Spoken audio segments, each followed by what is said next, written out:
Nesse terceiro domingo do Advento, somos convidados a nos alegrar pela proximidade da festa do Natal e pela proximidade de Cristo que vem para nos salvar. Olá, sou o Padre Frei Inácio José, pároco da paróquia de Nossa Senhora das Mercês, mestre em Teologia pela Faculdade Jesuíta de Filosofia e Teologia, doutorando em Teologia Bíblica pela mesma faculdade, autor e escritor do livro A Misericórdia como Caminho de Salvação, que pode ser adquirido pela editora Dialética. Se você está passando nesse canal pela primeira vez, então não se esqueça de deixar o seu like, fazer a sua inscrição, ativar as notificações, deixar o seu comentário e compartilhar com todos aqueles que gostam de meditar a palavra de Deus. Seja bem-vindo ao nosso programa O Pão da Palavra. Ao celebrarmos esse terceiro domingo do tempo do Advento, nós temos como palavra de Deus Isaías, capítulo 61, versículo 1 a 2a, versículo 10 a 11, primeira carta de São Paulo aos Tessalonicenses, capítulo 5, versículo 16 a 24, e o Evangelho de João, capítulo 1, versículo 6 a 8, versículo 19 a 28. Vamos meditar com alegria a santa palavra de Deus.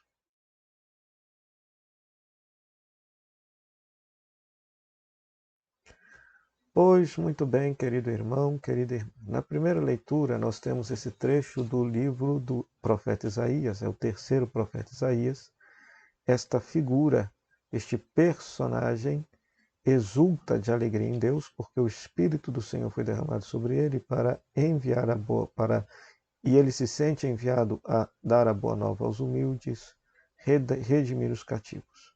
No versículo 10, enfatiza-se novamente que ele exulta de alegria no Senhor, a alma dele regozija-se em Deus, quase que a mesma expressão que aparece no Magnífica, no Evangelho de Lucas. Mas aqui é interessante um detalhezinho. Nesse versículo 10, veja, adornou-me como um noivo com sua coroa ou uma noiva com suas joias. O detalhe do noivo aqui é muito interessante. Por quê? Quando Jesus vai na sinagoga de Nazaré, capítulo 4 do Evangelho de Lucas, anunciar a sua missão, anunciar para que ele veio, ele lê justamente esse texto, Isaías capítulo 61. E ele diz, hoje se está se cumprindo tudo isso que o profeta Isaías havia anunciado. Então, para a fé cristã, Jesus é esse profeta esperado que veio para libertar a humanidade de todas as suas mazelas e conceder a paz de Deus à humanidade. E veja esse detalhe, ele é apresentado aqui como um noivo, no versículo 10, adornado como um noivo com sua coroa ou como uma noiva com suas joias. Esse detalhe do noivo pode passar desapercebido, mas não passa. Por quê? Porque no Evangelho de João, no Evangelho aqui, nós temos novamente a figura de João Batista, questionado se ele era o Messias, se ele era o profeta, se ele era o Salvador. Ele diz que não. Ele apenas afirma que ele é a voz que clama no deserto, preparai o caminho do Senhor. Então ele tem esta missão bonita de preparar Israel para a acolhida do Messias, segundo o Evangelho de João. E, veja só, ele vai dizer, lá no versículo 26, eu batizo com água, mas no meio de vós está aquele que vós não conheceis.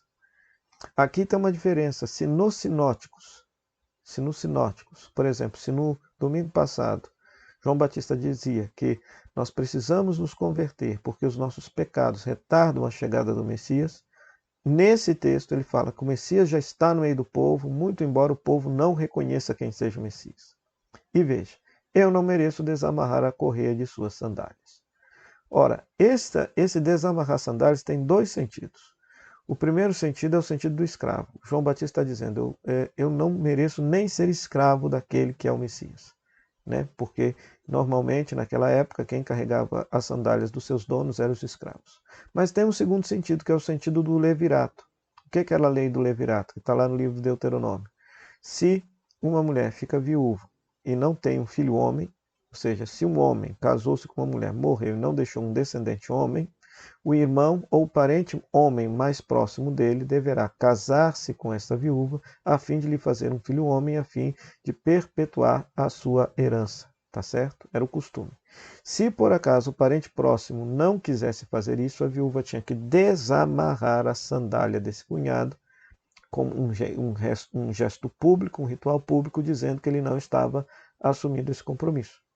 Então, o segundo sentido disso daí é o seguinte, é que João Batista, tal qual como uma noiva, né, ou seja, uma viúva, está dizendo, olha, eu não sou quem vai desposar esta viúva que seria o povo de Deus, mas sim é o esposo que é o Messias, que é o Cristo.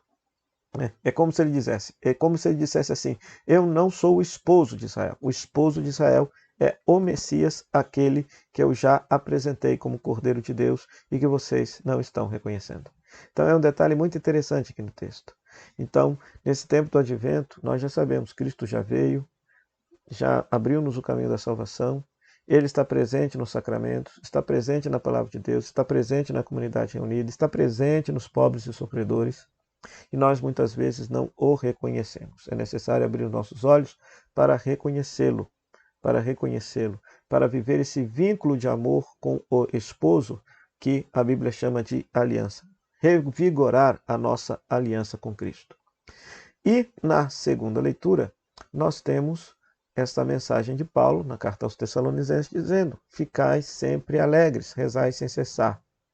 Ou seja, ele tem consciência. Paulo escreve essa carta imaginando que Jesus voltaria em breve, que ele estaria vivo para a segunda vinda de Jesus. E estar vivo para a segunda vinda de Jesus, para ele não era motivo de amedrontamento, de terror, de pavor, não, era motivo de alegria. Estais sempre alegres, de rezar sempre, né?